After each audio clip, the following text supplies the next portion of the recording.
በሜትሮሎጂ የወቅቶች አከፋፈል መሰረት በጋ፣ በልግና ክረምት ወቅታቸውን ጠብቀው ይፈራረቃሉ።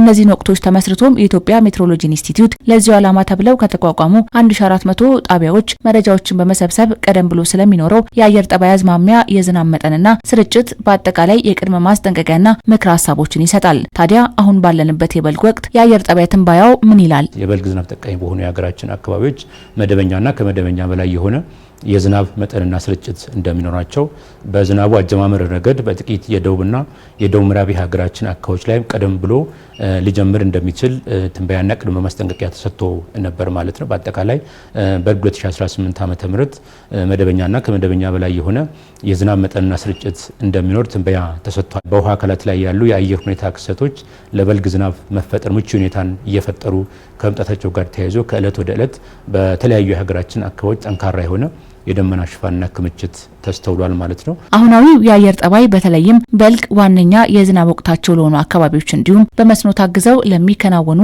የግብርና እንቅስቃሴዎች ምቹ ሆኖ አግኝቼዋለሁ ይላል ኢንስቲትዩቱ። የማሳ ዝግጅትን ለማከናወን በመስኖ ታግዘው ለሚከናወኑ የግብርና የስራ እንቅስቃሴዎችን ለማከናወን እንደዚሁ ደግሞ ለቋሚ ተክሎች የውሃ ፍላጎትን ከማሟላት አኳያ በሚቀጥሉት ቀናት የሚኖር የዝናብ መጠንና ስርጭት እጅግ ከፍተኛ ጠቀሜታ ይኖረዋል ማለት ነው። እንደዚሁም ለአርብቶ አደሩና ለከፊል አርብቶ አደሩ የተለያዩ የግብርና የስራ እንቅስቃሴዎችን የእንስሳት መኖ አቅርቦትን የመጠጥ ውሃንም ከማሻሻል አኳያ በአጠቃላይም ደግሞ የተለያዩ የአካባቢ ጥበቃ ስራዎችንም ለማከናወን በሚቀጥሉት ቀናት የሚኖር የዝናብ መጠንና ስርጭት እጅግ ከፍተኛ ጠቀሜታ ይኖረዋል ማለት ነው። የግብርና ሚኒስቴርም ከኢንስቲትዩቱ የሚደርሰኝን የሜትሮሎጂ ትንበያን መነሻ አድርጌ ከበልግ ወቅት በአግባቡ ተጠቃሚ ለመሆን ይቻል ዘንድ ዝግጅቴን ጨርሻለሁ ብሏል። ከብሔራዊ ሜትሮሎጂ ጋር በመሆን ከፊታችን ያለው ወይንም አሁን የጀመርነው የበልግ ወቅት ምን አይነት የዝናብ ስርጭት ምን አይነት የዌዘር ሁኔታ ይኖራል ወይንም የአየር ጸባዩ ምን ይመስላል፣ የዝናብ ስርጭቱ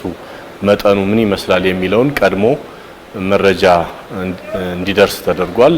ሜቴዎሮሎጂ አንዱ ቅድመ ትንበያ ከሚሰጥበት ወቅት አንዱ በልግ ነው። ይሄን አድርገናል። ሌላ የግብአት አቅርቦት ነው። ማዳበሪያና ሌሎች አስፈላጊ ግብአቶችም በወቅቱ እንዲደርሱ የማድረግ ስራ ተሰርቷል።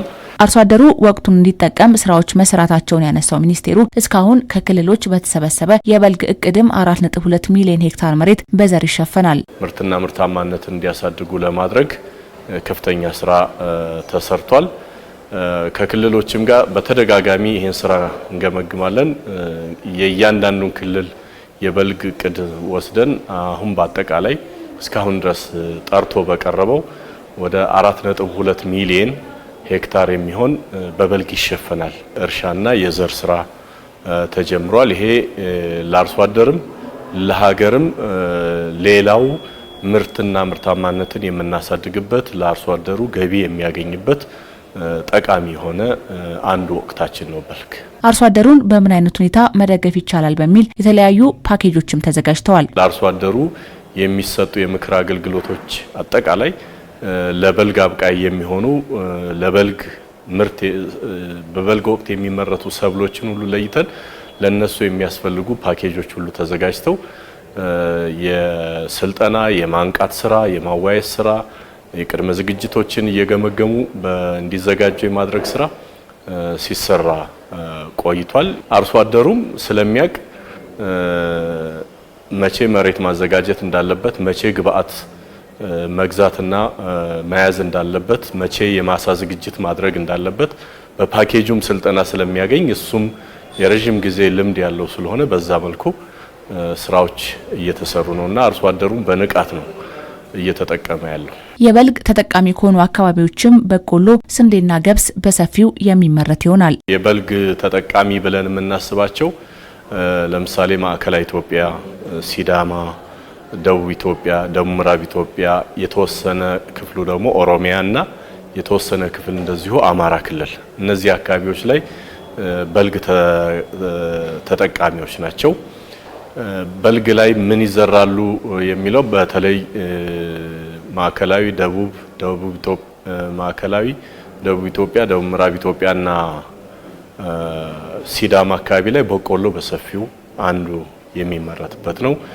በሌሎች አካባቢዎች እንደዚሁ ስንዴ፣ ገብስ የመሳሰሉትንም እናመርታለን። ይህ በእንዲህ እንዳለ ባለፉት ቀናት ከባድ ዝናብ የተመዘገበባቸው አካባቢዎች እንዳሉ የኢትዮጵያ ሜትሮሎጂ ኢንስቲትዩት የጠቀሰ ሲሆን ይህም ከተደጋገመ ቅጽበታዊ ጎርፍ ሊያስከትል ስለሚችል ጥንቃቄ ማድረግ ያሻል ምክረ ሀሳቡ ነው። ሀገራችን አካባቢዎች በ24 ሰዓት ውስጥ ከ30 ሚሊ ሜትር እስከ 80 ሚሊ ሜትር ከባድ መጠን ያለው ዝናብ የተስተዋለባቸው የሀገራችን አካባቢዎች አሉ ማለት ነው።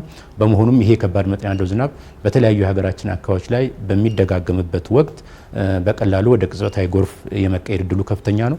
እንደዚሁ ደግሞ በማሳዎች አካባቢ ውሃ የመተኛት ሁኔታዎችን ሊያስከትል ይችላል ማለት ነው።